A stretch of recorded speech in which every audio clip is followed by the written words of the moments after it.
Olá, bem-vindos a mais uma análise aprofundada. Hoje, a gente mergulha numa pilha de fontes sobre uma empresa japonesa, a Recruit. E a história é fascinante. Eles criaram um império com uma habilidade quase mágica de encontrar problemas que ninguém sabia que tinha. E, claro, transformar isso em negócios gigantescos. A nossa missão aqui é tentar destrinchar essa estratégia. Vamos começar com o modelo de negócio deles, que eles chamam de modelo fita. Mas o que as fontes deixam claro é que o modelo é só a ponta do iceberg, né? A força mesmo parece estar numa cultura, numa filosofia de gestão bem particular. Exatamente. O modelo fita é a porta de entrada, mas a conversa de verdade começa quando a gente entende uns conceitos como o poder do Gamba e principalmente a busca por algo que eles chamam de problemas sociais, sabe? Problemas latentes. E vamos ver como eles aplicaram isso em tudo, desde achar um cabeleireiro até tentar revitalizar a economia de cidades do interior. Certo. Então a promessa é que tem uma fórmula por trás do sucesso. Vamos mergulhar nisso. Para começar, o que exatamente é esse modelo fita? A descrição inicial fala que ele nasce de 2 negativos. Soa meio abstrato para mim. É, só um pouco, mas é mais simples do que parece. Pensa assim, numa plataforma de 2 lados, um marketplace. Ok. De um lado você tem os usuários, que somos nós, os consumidores, do outro os clientes, que são as empresas. O negativo do usuário é uma insatisfação, uma frustração que muitas vezes a pessoa nem sabe explicar direito, sabe? E o negativo do cliente é um problema de negócio. Falta de cliente, dificuldade de contratar, enfim. A Recruit se posiciona bem no meio, como se fosse a fita de um laço mesmo, conectando os dois. E aí ela transforma esses 2 negativos num grande positivo. Ok. Agora faz sentido. É a base de muitas empresas de tecnologia hoje, tipo Uber, Airbnb. Exato. Mas a Recruit começou a fazer isso muito antes, né? As fontes dão um exemplo ótimo sobre salões de beleza. Sim, esse é um caso clássico deles. Qual era a insatisfação do usuário? Poxa, quero achar um bom cabeleireiro, um de confiança, mas como eu faço isso? Não tinha um jeito fácil de pesquisar, comparar, agendar. Certo. E o lado do salão? O lado do salão era agenda com buracos, horários vagos de última hora, e isso é dinheiro perdido, né? A Recruit criou a plataforma que conectava as duas coisas. O usuário achava profissionais com boas avaliações e os salões podiam preencher essas vagas ociosas, às vezes com promoção e tudo. E eles fizeram o mesmo para vagas de emprego, mas com um toque a mais. As pequenas e médias empresas não conseguiam competir com as gigantes para atrair talento. E os candidatos sentiam que, puxa, um currículo é muito frio, não mostra quem eu sou. Exatamente. A solução foi uma plataforma onde os candidatos podiam mostrar mais da personalidade e as empresas podiam contar a história delas, a cultura. Eles criaram até ferramentas para uma interação mais informal, tipo um bate-papo antes da entrevista. A ideia era quebrar essa barreira do processo seletivo tradicional, sabe? Promover encontros mais humanos. Certo. Então, o modelo fita é a mecânica do negócio. Mas uma plataforma dessas é um ecossistema super delicado. Se muito usuário entra e não acha serviço bom, ele vai embora. Se a empresa paga e não consegue cliente, ela cancela. Como eles garantem que essa fita não arrebenta? Essa é a pergunta de $1 milhão.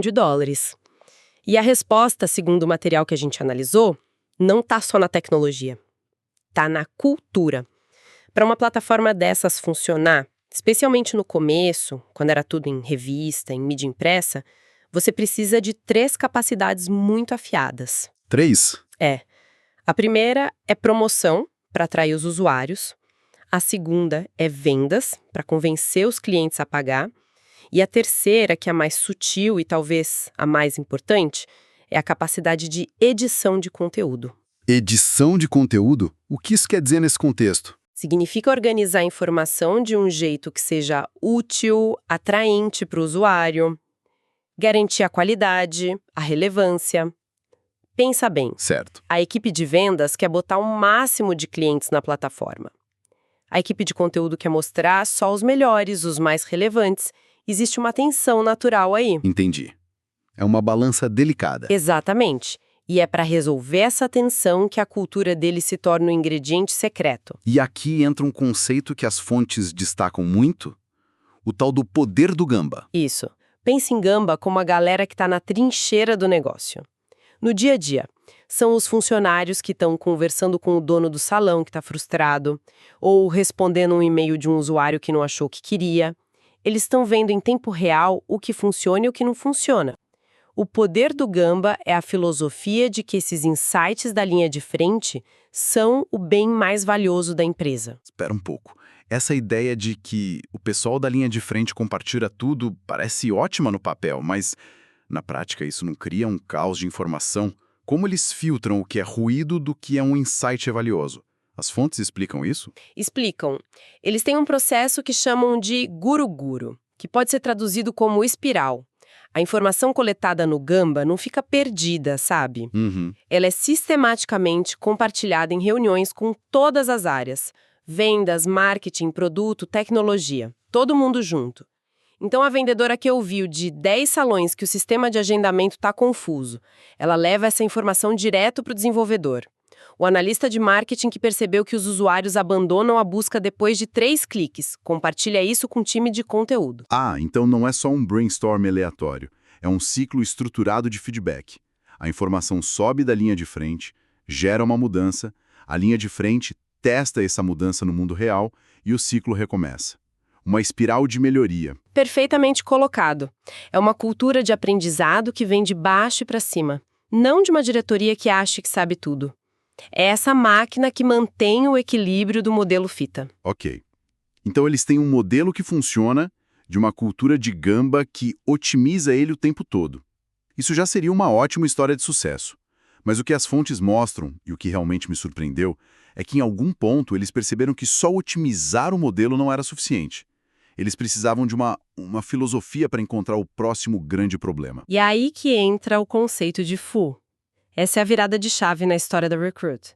FU é uma palavra japonesa meio difícil de traduzir, mas a gente pode pensar nela como uma insatisfação, um desconforto, um problema sistêmico na sociedade que ainda nem tem nome. Algo latente, então. Isso, algo que está latente. Não é o que o cliente pede, mas é o problema fundamental que, se resolvido, pode criar um mercado inteiramente novo. Isso me parece um salto gigantesco. Uma coisa é melhorar um site de empregos, outra é sair por aí procurando problemas sociais sem nome. Como isso funciona na prática? O melhor exemplo é como eles entraram no mercado de turismo. Nos anos 90, o Japão vivia uma concentração econômica e populacional brutal. As fontes mostram dados claros. As 4 maiores áreas urbanas concentravam quase metade da população e do PIB. Enquanto isso, o interior, as áreas rurais estavam em declínio, perdendo jovens, perdendo atividade econômica. Certo, um fuja gigantesco. A disparidade regional. Exato. E como a Recruit abordou isso? Não sei como. Em 1990, eles lançaram a revista de viagens Jalan. Na superfície, era um modelo fintech clássico. Conectava viajantes a hotéis e pousadas. Mas a motivação por trás não era só vender diária de hotel. Era uma tentativa de revitalizar o turismo local, de levar as pessoas das grandes cidades para descobrir as belezas e a cultura das regiões em declínio. Eles estavam abordando uma questão social. O que é fascinante é que eles usaram essa filosofia até para criar negócios que nem seguem o modelo fita.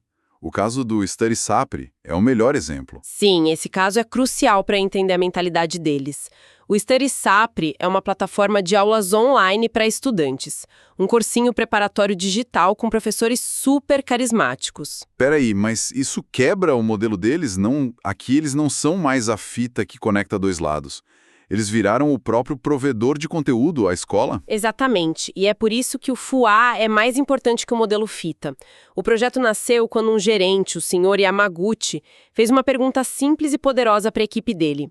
Existem necessidades não atendidas com grande impacto na sociedade que a gente ainda não percebeu? Eles não partiram de um modelo de negócio, partiram de uma pergunta. E o que a pesquisa deles descobriu? Algo chocante. 1/3 dos estudantes de ensino médio no Japão queria fazer cursinho, mas não podia, seja pelo custo, que é altíssimo, ou pela distância geográfica, por não ter uma boa escola por perto. Nossa. Havia uma barreira de acesso enorme à educação de qualidade. Esse era o FU. A solução foi o Study Sapri, uma plataforma acessível, de alta qualidade que qualquer um podia usar em qualquer lugar do país. Eles viram um problema de desigualdade e criaram a solução. Uau! E tem um último exemplo de FU que é genial pela simplicidade. Resorts de esqui no Japão estavam vendo o número de visitantes jovens despencar. A indústria inteira preocupada. O FU era: os jovens estão perdendo o hábito de esquiar. A maioria das empresas pensaria em marketing, descontos, pacotes. A Recruit pensou diferente. Eles criaram uma campanha chamada Magi Yuki, ou Neve de Verdade. Ela oferecia passes de teleférico gratuitos para qualquer jovem de 19 anos no país todo. De graça. De graça. A lógica era: não adianta dar 10% de desconto para quem não tem o hábito. Primeiro, você precisa recriar o hábito. O resultado?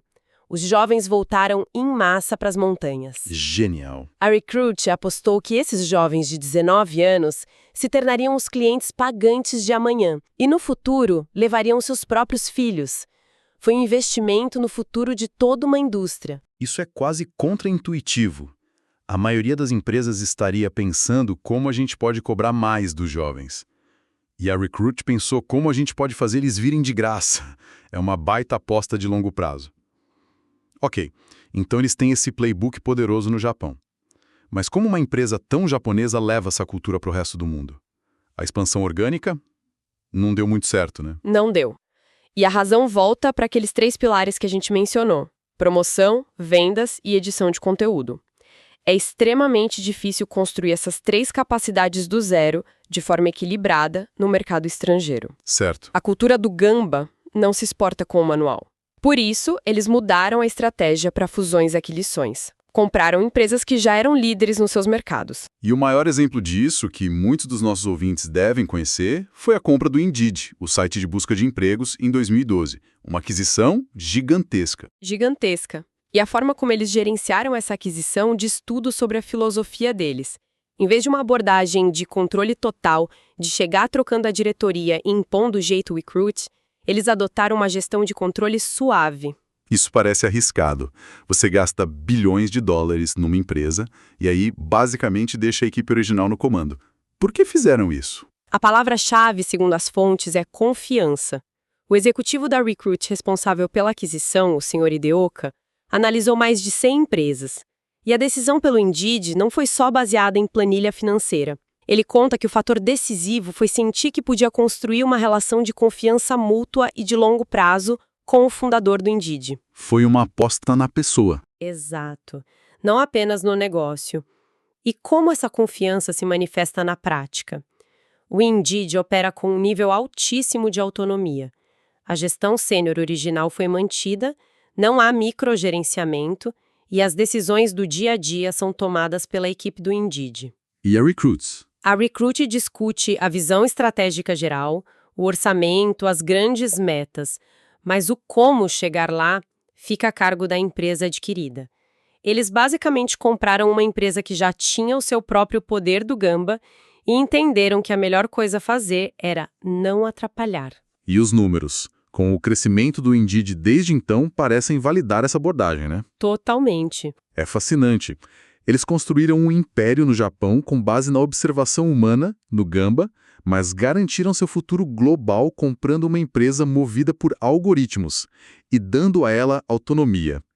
Quando a gente junta todas essas peças, qual é a grande lição que a história da Recruit nos ensina? A lição, para mim, é que a estrutura de um negócio, o modelo fita, é importante, mas é só o começo.